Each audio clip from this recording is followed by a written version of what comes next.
We're going under the hood with Dr. Sunshine, where we explore topics that are relevant to STEM professionals with intersecting identities. Thank you for listening.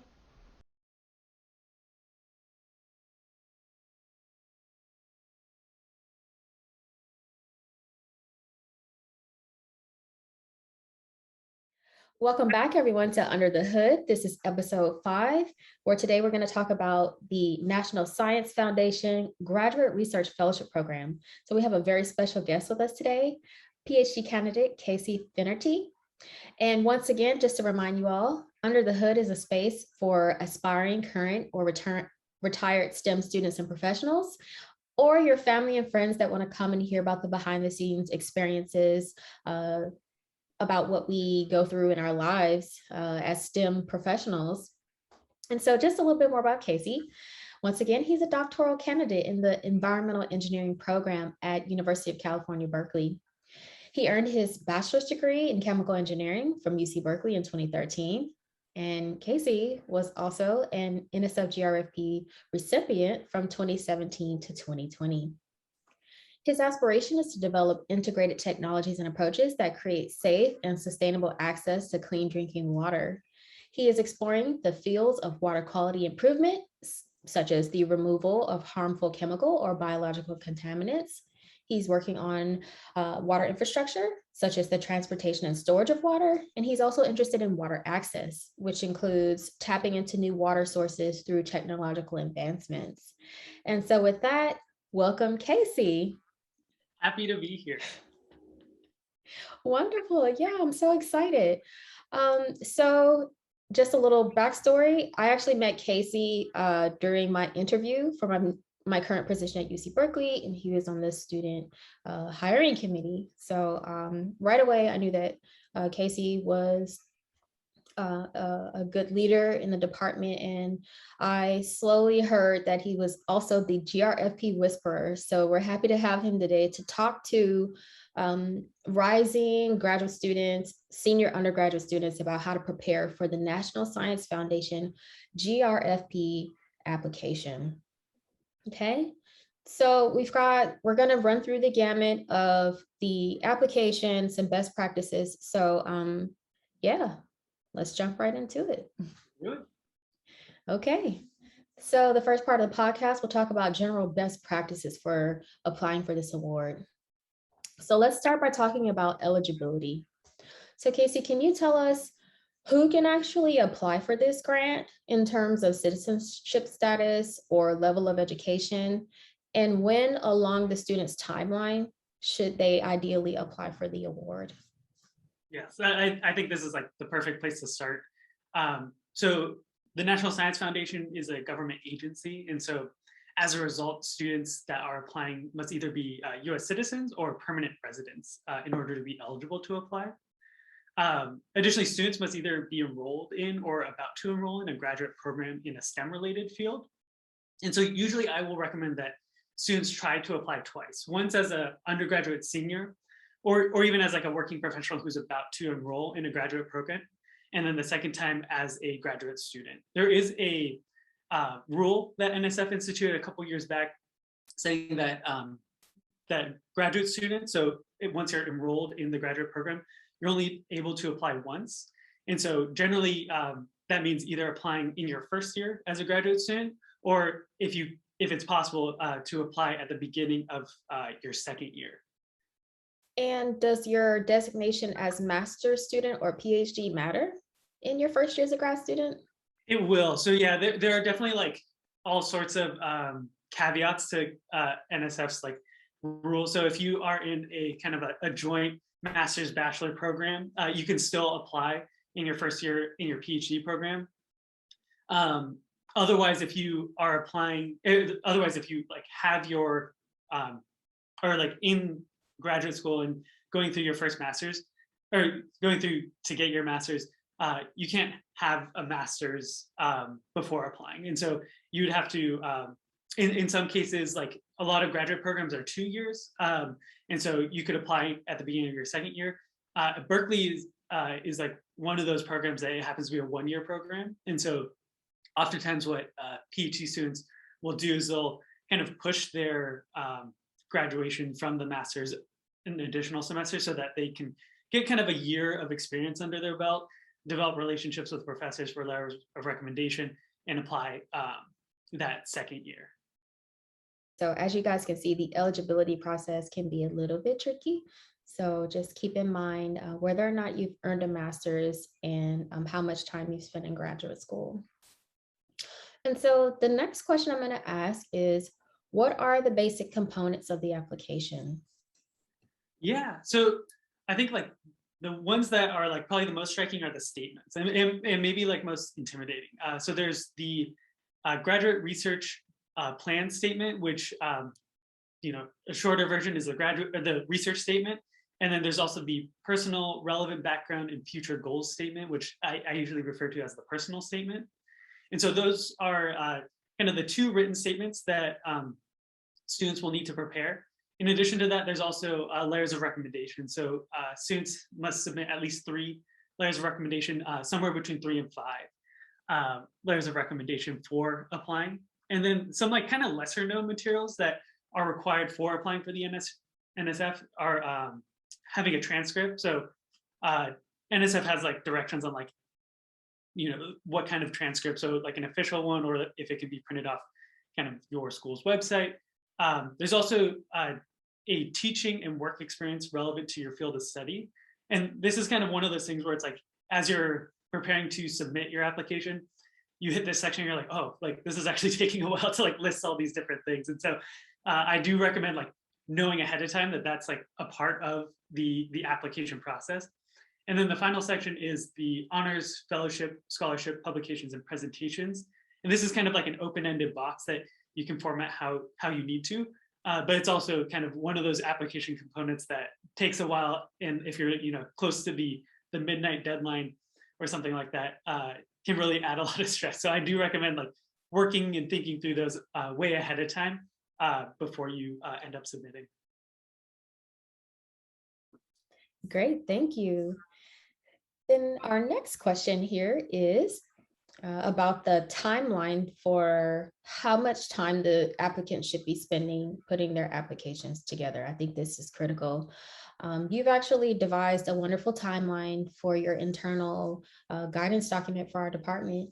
So can you tell our listeners a little bit about the optimal timeline for putting together a competitive application for the GRFP program? GRFP. Yes, yeah. I do want to give a shout out to a friend of mine, Emily Cook, who's another PhD student at UC Berkeley, and we worked together on preparing this timeline and the guides. So yeah, definitely a team effort to put this together. But basically, the NSF GRFP is typically due mid-October, kind of plus or minus a week or so. And to give yourself enough time to prepare, we usually recommend 6 to 8 weeks at least. And so that roughly translates into about 2 months, which would put you kind of mid-August as like kind of your starting, you know, when you want to kick things off. The main reason we recommend starting this early is basically to accommodate letter of recommendation writers. A lot of times these are professors, working professionals, people who have a lot on their plate. And so they kind of need that heads up as they, that you want a letter of recommendation from them. And they'll need kind of like constant reminders throughout those 2 months, just to make sure that, you know, checking in on the progress of the letter, making sure that they like received the link from NSF to submit the letter, and then that they actually submitted it. So that's kind of one of the main things for starting mid-August, about 2 months before the application is due. The other thing is that preparing the statements, it's like a much larger process than just, you know, writing a draft and it being ready to go. I think preparing a research statement requires reading lots of publications and scientific papers. I also recommend reading through other people's statements and getting an idea of like different elements that you really like that they did in their applications, and incorporating that style and those unique aspects into your own application package. And then writing the statements, you know, it takes a lot of time. And then once you have a draft that you're happy with, then it's like time to get revisions on it. And so asking friends, colleagues, mentors to revise it and give you feedback, and then like kind of iterating through those drafts is like super important. And I think that like iteration process takes at least a month, just because the timing of this also happens to be kind of like at the beginning of the school year.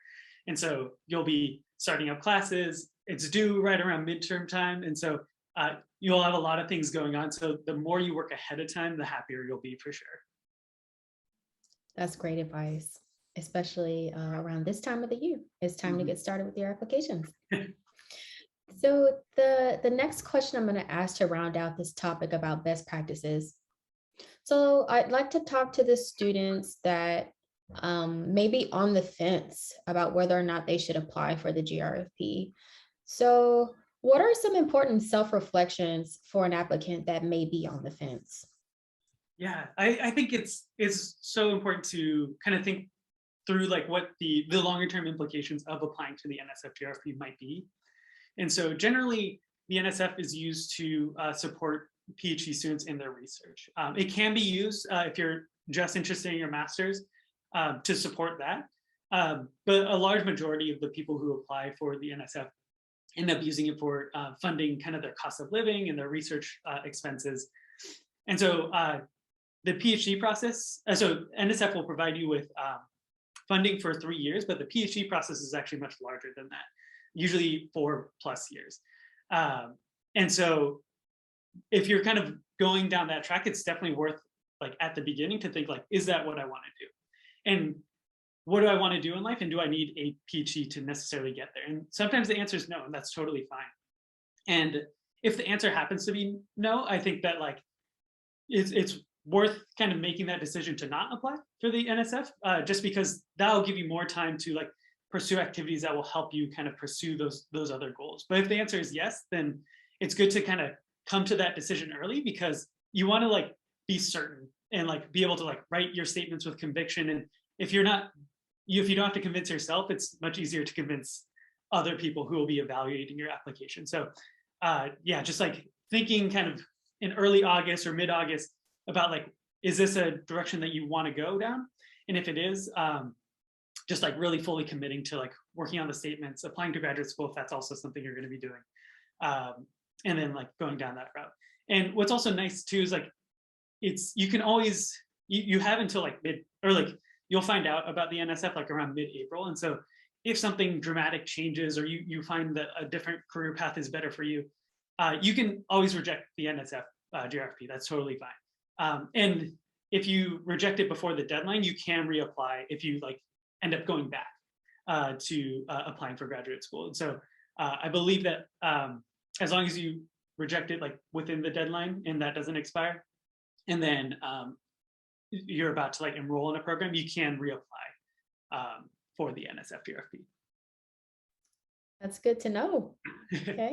lots of opportunities to like jump back and forth, which I think we can all relate to. Absolutely. Life is a highway. Mm-hmm.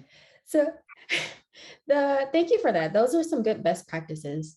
And so now we're going to jump into some specifics about the application, particularly review criteria. So by review criteria, I mean metrics upon which the reviewers are looking to evaluate whether the application is strong or not. And so for those of you that may not know, there are 2 important review criteria for NSF proposals, including the GRFP, and those are intellectual merit and broader impacts.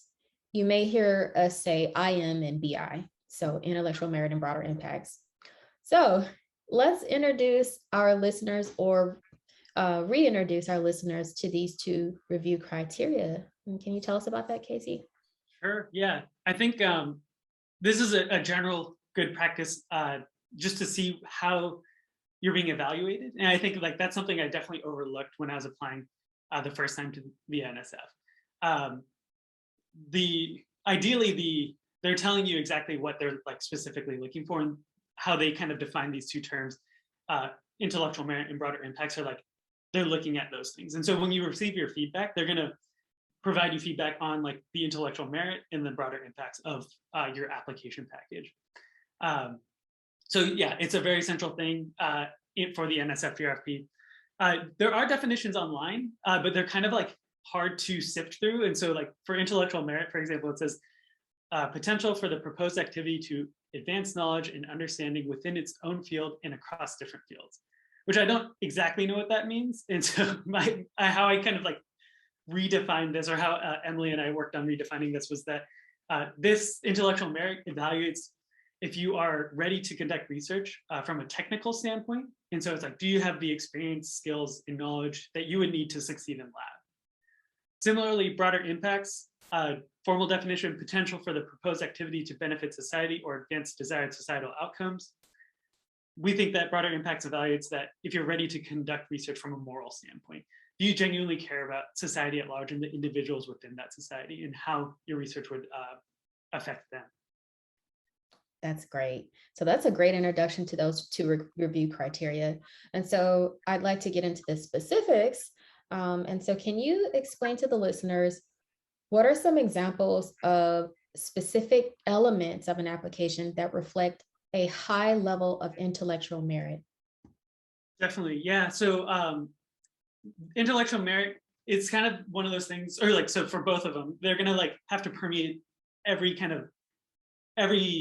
material you submit for your application. So that'll be both your statements. That's kind of what you have the most control over. So both of the statements for sure, and I'll get into greater detail about that. Letters of recommendation as well. I think highlighting specific things that can be related to intellectual merit, and especially if you have a letter of recommendation writer who is outside of kind of the more academic circles, it's worth to highlight that like these are the things that they're evaluating us on. And so I would like it, you know, even if you have a different phrase for it, to like phrase it as intellectual merit or something like that. And then I think for intellectual merit in particular, it very much those kind of that one section where it talks about like awards and like presentations and certain things like that. They're looking for kind of very specific like research indicators for success. And so listing kind of like all the presentations that you've done, you know, all the research contributions that you've made in that section, I think is like one thing that like the NSF evaluators will like cling on to, be like, okay, like this person has some experience and like kind of knows what they're doing if they were to kind of get this grant and be responsible for conducting research. In the statements itself, I think it's like worth kind of identifying like how intellectual merit is defined, like in the personal statement versus like the research statement, just to avoid redundancy. You have 3 pages for your personal statement and then 2 for your research statement. And so that sounds like a lot before you start writing, but once you get into it, it's like, oh, I wish I had more pages. So to avoid redundancy, you definitely want to like kind of strike a balance of like how you're portraying intellectual merit in your personal versus your research statement. In the personal statement, we recommend kind of like looking at like what are the qualities, like what qualities are you highlighting? So common ones are curiosity, motivation, persistence, analytical thinking, and creativity. Other attributes that kind of indicate your intellectual merit are like kind of experiences in the lab. So like what projects have you worked on?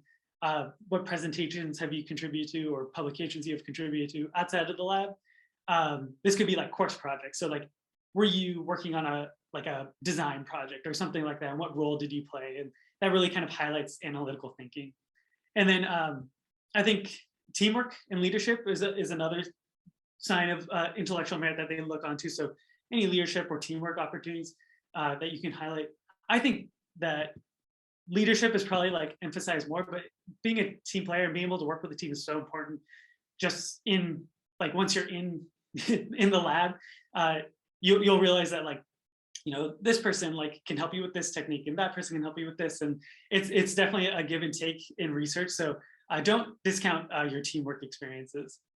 And I think the last thing, and this is something I'll probably end up saying a lot today, is like the organization of your statements is so important. It's just you have these evaluators who are probably reading, you know, multiple applications every day, and basically they're going to spend, you know, a set amount of time on your application, and you basically want to convey as much information as you can as possible.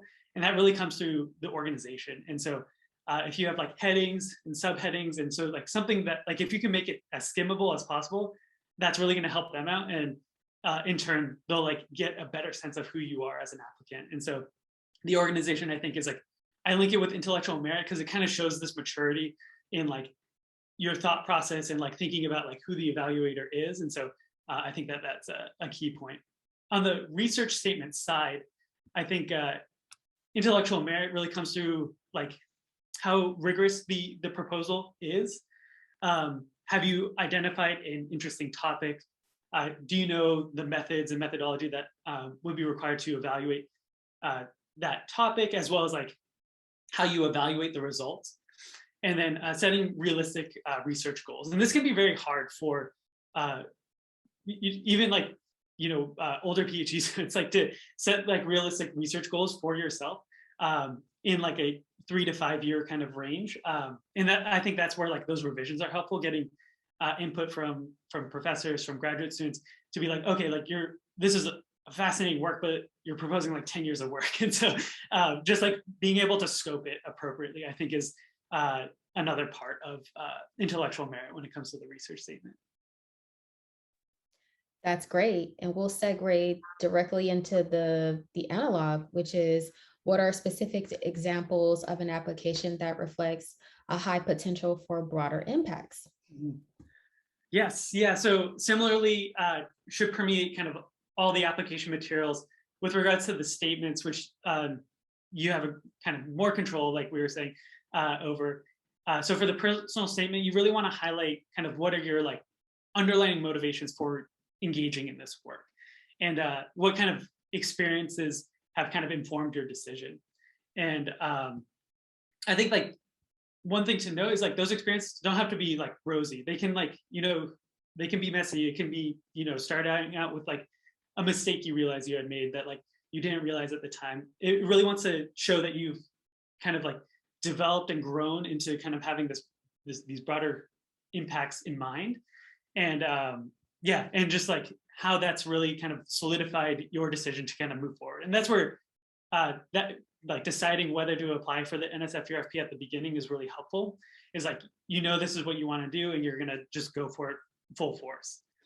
I think the last thing with kind of like the personal statement is I think the really good statements, they speak to one another. And so your research statement and your personal statement, they like kind of echo one another. And it's really convincing the evaluator that you and only you are the one to do this research. Like, because you have the experiences that you have, the growth and lessons that you've undertaken, that you are ready and motivated and want to do this research, and you are able to do it to an extent that no one else would be able to. And so getting that alignment, I think, is when it's challenging, but if you can, like, that really sets your statements above and beyond everyone else's. And so why you specifically should be doing that research.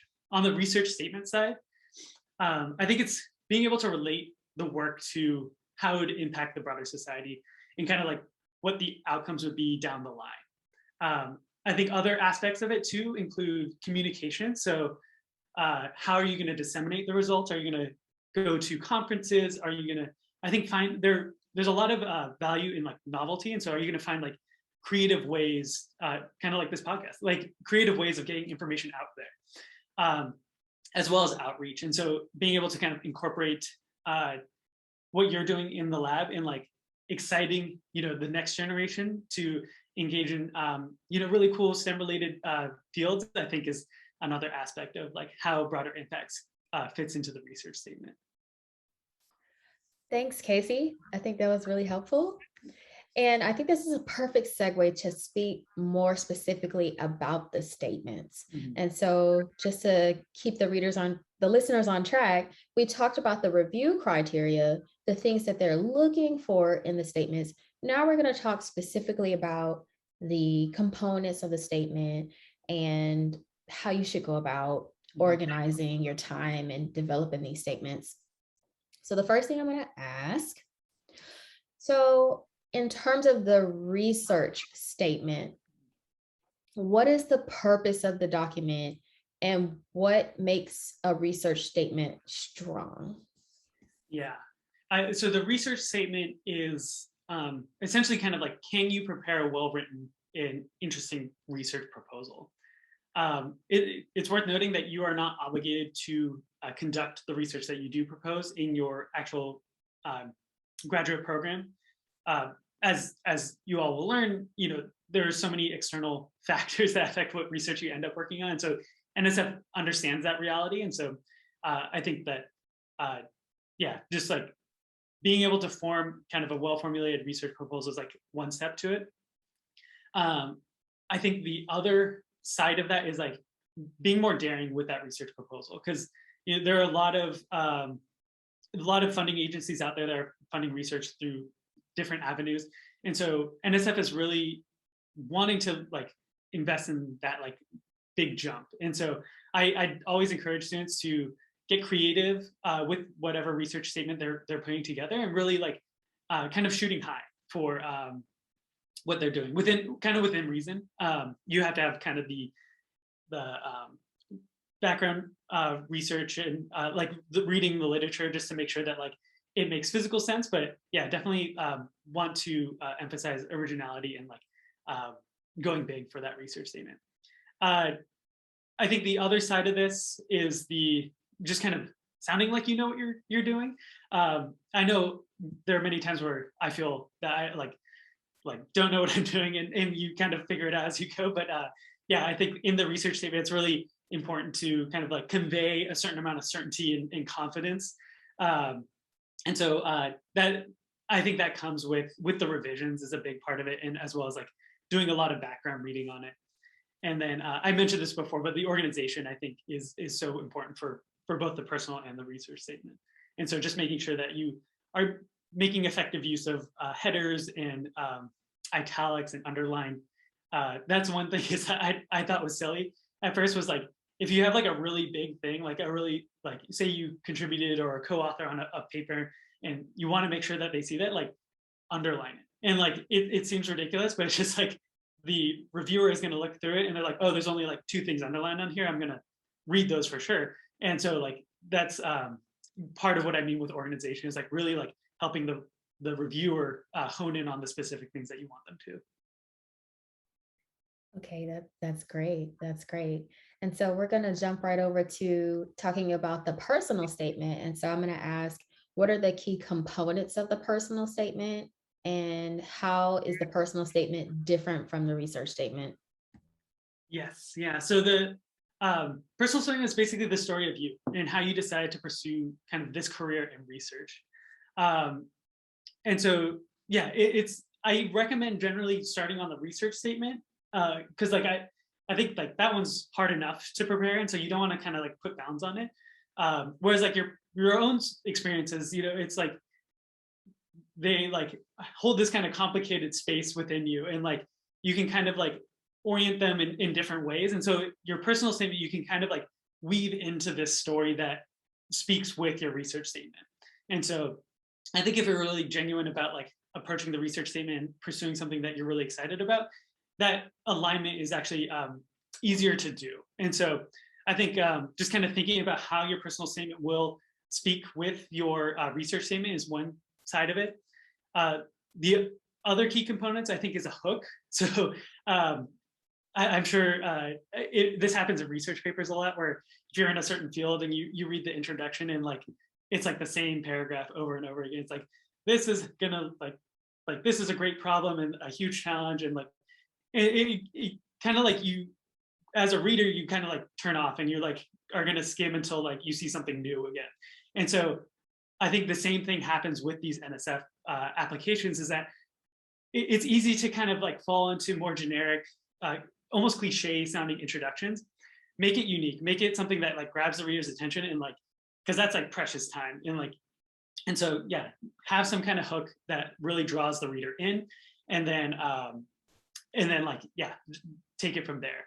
The other thing, NSF really focuses on what they call outcomes. That's kind of like a nebulous term for like, what are the tangible real world results resulting from a certain activity. And so did kind of this work result in a presentation somewhere, or did you build something, or is there like an observable, measurable difference between like before and after a certain activity? And so relating things or like talking about things, not only in terms of personal growth, but in terms of like real world outcomes, I think is another important aspect of the personal statement. And lastly, it's going to sound like a broken record, the organization. So just having those headings and like really guiding the reader through your statement with like a nice, good structure, using justified alignment. That sounds silly, but like it makes it look a lot cleaner. And so yeah, definitely the organization, just like making it look clean. It's like it's silly how much that affects the reader's opinion of like the statements. And so just like I'm going to hammer it down again and again, the organization is so important for these statements. Thank you. I actually agree. I'm going to echo the justified alignment. That means it's straight on both sides. To be honest, I can't read a document. I can't review and edit a document sometimes if it's left justified. So I will go through and justify everything. Thank you for that. Yeah. Lastly, to round out the discussion about personal statements and the research statement, let's talk about the revision process again. So let's really hone in on what is important about the revision process and who the students should be getting to review their essays. Can you talk about that? Yes, of course. I'm really glad you asked this because revisions are so important for the whole preparation of the statements. And I can't stress that enough. So the reason we recommend having your first drafts done kind of by mid-September, earlier if you can, is so that you have this space and time to make these revisions. And so at the beginning, it's more just important putting pen to paper, or, starting to type out the statements. And the first draft is going to be rough. Even if you spend a week on it, if you spend a month on it, it's going to be rough no matter what. And so I recommend kind of at that early stage, asking kind of a close friend or colleague to give you feedback on the statement. And that's to kind of pick up those small things that you overlooked. You'll be staring at your statement for so many hours that you'll begin to kind of just skip over things. There'll be like certain connections that you make in your own mind that don't translate when someone else is reading it. And so that's kind of what that first round of revisions is for, is just making sure it makes sense to someone that's not you. Next, as it starts to get more polished, I recommend trying to find graduate students. And so if you've talked to a graduate student in STEM-related field, they've worked on their own application, they've worked on application or like proposals for grants, and there's a lot of writing involved in graduate school. And so they'll have kind of a sense of like kind of helping you like scope your research statement, certain things that evaluators are looking for. They'll just kind of have a little bit more insight into like certain aspects of your research statement to help it along. And so if you're working in a lab, talking to the graduate students in that lab, if you have a TA you're close with, that's also a really good resource. Basically anyone who has like some experience with scientific writing that you can find, seeing if they're willing to read your statement. As your statement kind of is like building kind of this momentum, I think at this point it's worth approaching a professor to review your statement. So this could be your potential PI, it could be one of your letter of recommendation writers, it could be a teacher or an instructor that you have. And the reason that this step is key is that the NSF GRFP evaluators are actually generally professors. And so there's a certain language that they speak back and forth to one another. They like know what each other wants and likes. And so when they're writing their letter of recommendation, like it's like exactly oriented to like what the evaluator's looking for. And so and similarly with the statements, they'll be able to kind of like give you this like insight that is like really hard to know as a senior undergraduate student or even as a graduate student. And so yeah, having a professor look at that kind of like later stage statement is really important. And then finally, the final draft is like find that friend who's really good at grammar and writing, and have them kind of polish, like make sure you're using semicolons correctly and stuff like that. And so having them kind of do that final run through just to make sure everything's grammatically correct before your statement is kind of finalized. Thanks, Casey. I'm going to follow up. Did you ever use the University Writing Center for this process? I didn't, but that is a great resource. Universities have writing support. And definitely, yeah, they do, especially I think some will even have some like specifically for like NSF, because that's just something that everyone applies for. And so they will have not only like kind of like people that can read your statement, but they also have like their own, like lists of advice and things to help counsel you as you're applying. So definitely seek out what resources exist at your universities, and the writing centers are like, I think, an underutilized resource, and something that I think like the guide that we put together like doesn't point to enough. But yeah, is huge. So I want to thank you for calling that out. Yeah, sure, absolutely. So the next thing we're going to talk about in terms of the GRFP application are letters of recommendation. So Casey alluded to this earlier. And the first question I'm going to ask is, who should the students ask to write their letters? And when and how should they ask for the letters? Yeah. So I kind of what we were talking about before, I do recommend trying to find professors as, at least one or two of those letter recommendation writers. It's, yeah, all three, that's also okay.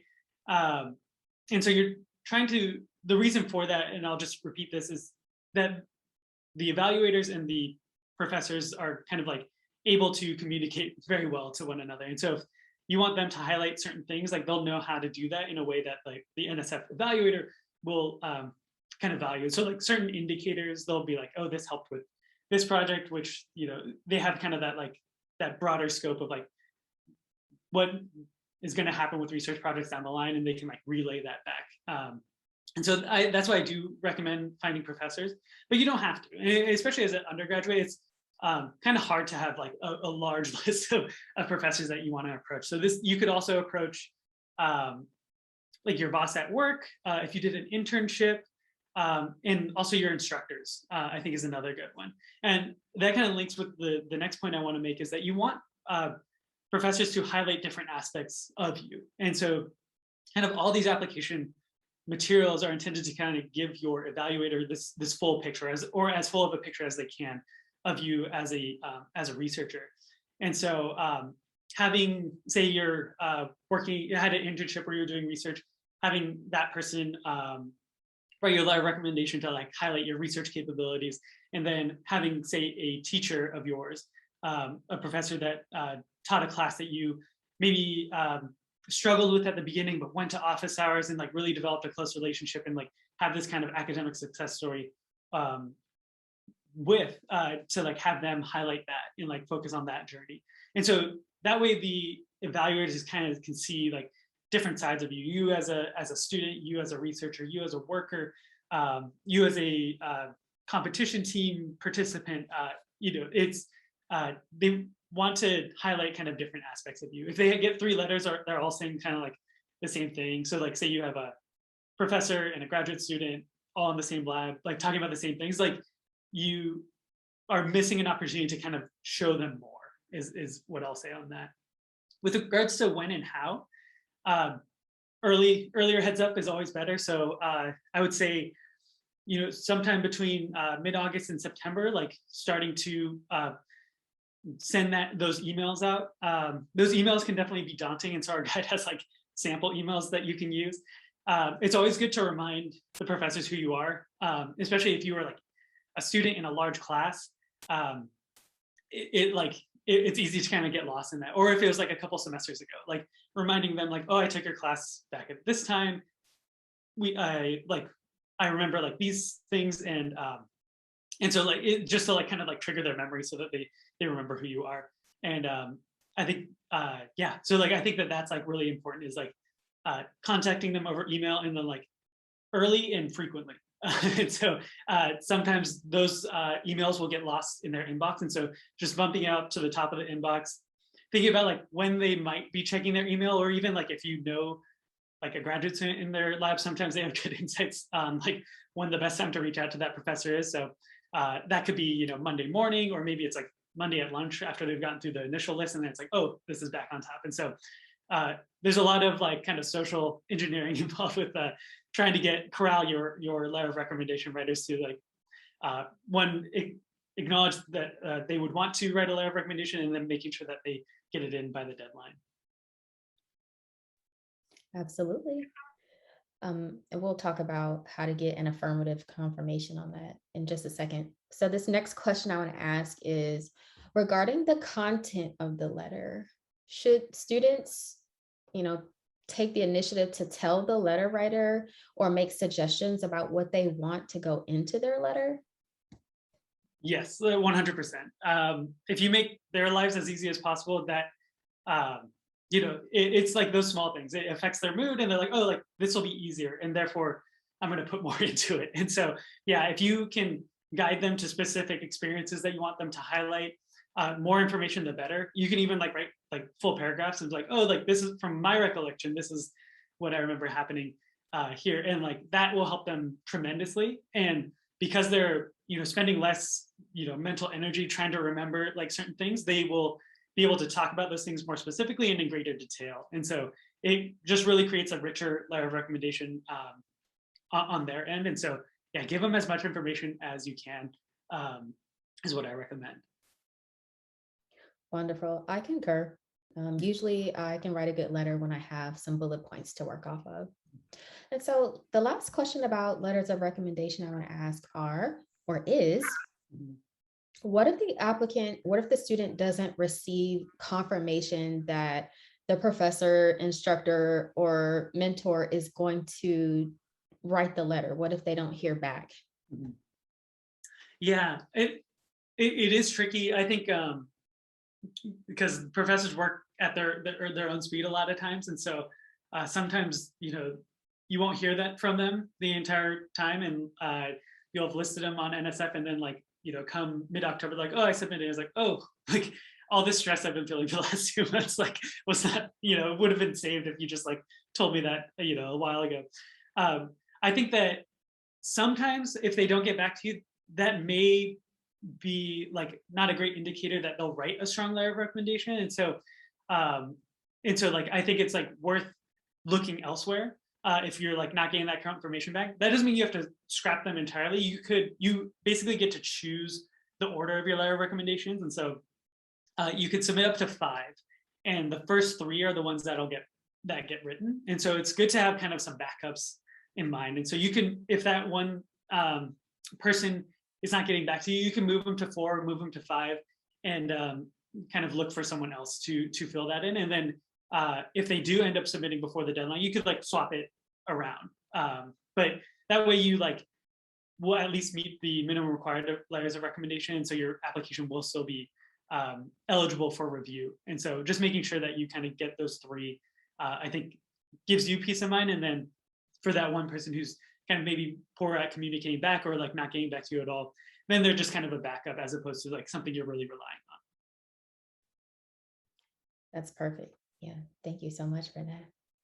Okay, and so we talked about best practices, broader impacts, intellectual merit, and the letters and the essays.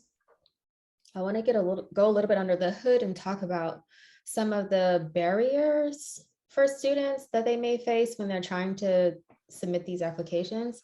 And so this first one has to deal with an announcement that was made in 2020 by the National Science Foundation that they will be prioritizing applications related to artificial intelligence, quantum information science, and computationally intensive research. Should this be a deterrent for applicants? And what can we say about the traditionally funded areas of NSF? Are they still competitive areas to submit about? Yeah, this is really big. I think there's a lot of backlash online about this. I would say that do not let this discourage you from applying. If you are working on a more kind of traditional field using more traditional methods, that's totally fine and valid. And I think that if you know that's the way to do things, don't change that. I think keep going forward on that. It does kind of give you some insight into what NSF's kind of priorities are and how they're kind of shifting a little bit. And so I would say if there are ways of incorporating things like artificial intelligence, quantum information sciences and computationally intensive research, if you can incorporate those things into your research, I would encourage you to do so, but don't try and force it, I would say. If it doesn't make sense, or if it doesn't make sense, then like I think that like ends up kind of sticking out, and it's like, oh, like this doesn't match here, and like it just like kind of, you'll get dinged on kind of the intellectual merit side of things. And so but I think like in like research, like these are like, it is a reality that like these computational methods are becoming more and more prevalent. And so it might be worth talking with a graduate student or a professor about like, you know, are these methods being used in this field in a way that makes sense? And is there a way to like sensibly incorporate that into the research that I'm doing? And so yeah, I think it's worth trying, but like don't let it discourage you from applying, and don't try and force it if it's not like an appropriate match. Excellent advice. Yep. There are many ways that traditional fields are branching into computationally intensive methods, and it is worth it to consult someone about this if you want to go that way. Okay, and so my next question about application barriers is, so can you talk about, in your experience, what are some of the common reasons that students decide, hey, I just can't do it this year, and then they don't complete their application? Yeah, I think there are a lot of factors. I think what we talked about at the beginning, so we call this waffling. And so if you're not like 100% certain that you want to pursue a PhD, and like you don't like address that question up front, then I think like there's this like kind of like this voice in the back of your head every time like you're working on your statements, being like, oh, like this is hard, like, you know, wouldn't you rather like work on this like 3 other problem sets that you need to do for homework? And so it's like, I think that like if you decide and commit early, like that helps so much. And so kind of like addressing that question like at the beginning, I think is one thing. The other I think like important aspect is that like just like realizing that you're not going to be applying to NSF in a vacuum. Like August is like when classes start back up for a lot of universities. And so first week of classes is going to be hectic. And then, you know, as it continues into midterm season, it's going to even be more chaotic. And so I think, yeah, just like the time management and like trying to work up front is really helpful. And so like, I think that time management is like a really important aspect, is like realizing that you're going to have to be working on these statements while juggling a lot of other things. And it's going to be like a really kind of intense semester until mid-October.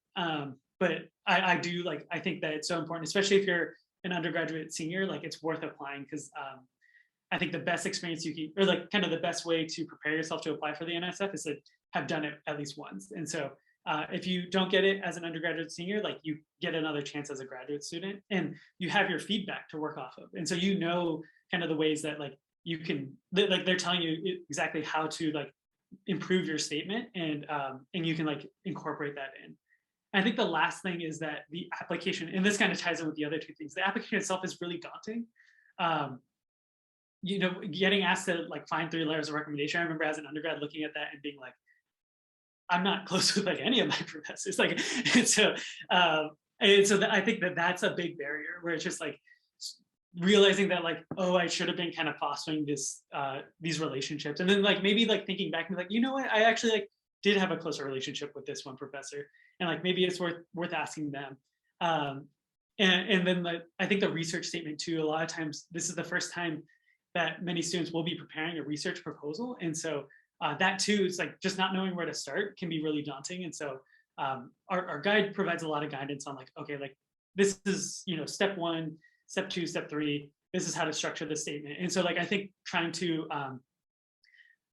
just like demystify that process as much as you can is important. And so reading other proposals, talking to people about like kind of the mechanics of it, that way it's not this like big dark cloud that just says research statement. It's something that is like, okay, like there are certain parts of it that like I can do, and then there's certain parts that I need to work on. Absolutely. That's a great segue into the next and last question about barriers. And that is, for students that may not have had the early exposure, they may not know other people who are current fellows or past fellows, what can they do now in mid-August if they want to all of a sudden apply to the application or apply for the fellowship? What can they do now to increase their chances of submitting a successful application? Yeah, I think one thing that can always be done more is like reading through like the applications of like successful students. And so there are a lot of resources online, especially if you can find statements that are like relevant to your field. I think that is really helpful, because then you can kind of see like, okay, like this is, you at least have like an image of your mind of like, okay, like this person did X, Y, and Z, and that's how they got there. I haven't done X, Y, and Z, but I've done like A, B, C. And so maybe like those will like kind of fill in this gap, and that'll fill this other gap. And then you'll also kind of realize that there are still gaps, which is totally fine. I think that that's a huge benefit for people applying in their undergrad, is that they've identified those gaps like a year ahead of when they may be applying again. And so like you have that year to kind of fill in those gaps. And so like next year, it's not like you're coming to it for the first time and being like realizing that those gaps are there, because everyone has their gaps. And so I think that's like one thing to just like not let it discourage you, is that like no one's application is perfect. Reading through other people's statements, like I think you see all the good things, but that's what they're highlighting. And so just be aware that like there are people with their insecurities and their own weaknesses. That's everyone. And don't let that discourage you. And so, yeah, reading through those applications and identifying kind of like the certain spots that you want to kind of make progress in the coming months is one aspect that I recommend. I think two is like starting to develop those relationships with professors. And so either kind of like catching back up with like an old professor that you had, or say you have a new professor, like going to their office hours, and then just kind of like finding mentors that like have experience with the NSF. That could be graduate students, that could be professors, and like just talking with them about like, this is where I'm at, this is where I'm thinking I want to go, and like just like kind of like talking that out, and then like getting their input on it, and like what they would recommend doing. And so I think talking to people and just like that self-reflection that comes from reading other applications are like two really good things and productive things that students could do. Wonderful. And I'll have some links in the description box for the online examples of winning proposals. Thanks, Casey. Yeah. And so we're getting toward the end of the podcast, and I just want to ask a couple questions about what students can expect once they've submitted and maybe even been awarded the fellowship. So what are your recommendations for the perspectives and actions that a student should take once they've successfully submitted their application in mid-October? Mm-hmm.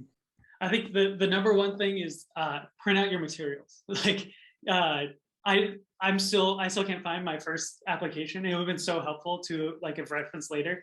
I think I just like saved it in some file path, but I like can't find it. So like download those materials and keep them somewhere safe for referencing later. I think also keeping your letter of recommendation writers in the loop, just like I want to thank you for writing me a letter of recommendation. It seems like all the materials are in. I will keep you posted on when I hear back. And then I think the last thing is just like patting yourself on the back. I mean, it's not an easy feat to prepare this whole application package, 3 letters of recommendation, two full statements. Like that's harder than like a lot of graduate applications. And if you are applying for graduate school, it's like great, like it's a great foundation for preparing those graduate applications. So definitely keep those statements in mind. They're going to keep coming back. And so just like take a moment to like, just be like, yeah, I did this. And it's not easy. And taking that first step, I think, is like the hardest part. And if you just took that first step, so be proud of yourself. That's right. Very good. Be proud of yourself. And in the case that someone is selected as a winner, do the fellows have to attend the institution that they indicated that they'd attend in their application? Do they actually have to go to that institution? You do not. Yeah, you don't have to attend the institution, and you don't have to do the research that you proposed. And so, yeah, like you don't I'm trying to think if there's anything else that I'm missing, but yeah, a lot of times undergraduate seniors apply to the NSF and they apply to graduate schools. And so they actually don't know if they're like even accepted to that institution. And so, you know, but like, so like NSF knows that like there's kind of like this big question mark when it comes to like what direction these students are going. So they like don't hold you to that. So I wouldn't worry about like identifying certain institutions or certain professors that you want to work with. Like definitely like do that because it shows you've done your homework when it comes to applying, but you're not tied to doing any of that. Wonderful. And lastly, is there any advice that you'd like to give to applicants, or is there anything I didn't touch on so far? I think this covered a lot of it. Like the two main things I do want to emphasize are like revisions are so important. I think that's like a hidden like task within preparing those statements, and so like really emphasizing those that iteration through revisions, the organization of your statements, making it as skimmable and easily digestible for your evaluators. And then I think the last thing is that like the NSF is like not the end all be all. Like we use this metaphor in our guide that basically it's once you submit it, it's kind of like pulling names out of a hat, but like you have to do so much right in order to get your name into that hat. And so once you do that and like get it in there, like if you're not selected, it's not the end of the world. It shouldn't be a reflection on you as a researcher or as an individual, because it's just there's so many people applying, and it just, you know, you could have one evaluator who's like in a bad mood and like is like, you know, just being like very critical of like every application they're reading. If you happen to get that professor, like that's not your fault. You couldn't control that. And so yeah, it's one evaluation, and it's, you know, it's not perfect, like no application process is. And so like don't take it too personally. I got rejected twice before getting NSF. So yeah, definitely familiar with getting that rejection letter. So it's yeah, don't take it too hard if that's what the result ends up being. And with that, Casey, thank you. Thank you for giving your insight to our student listeners who may be interested in applying for this fellowship, and to give you guys where can you find the application? It's www.research.gov, and then you can click toward the bottom right of the screen on the GRFP page. And with that, this has been episode 5 of Under the Hood, and we'll talk to you next time.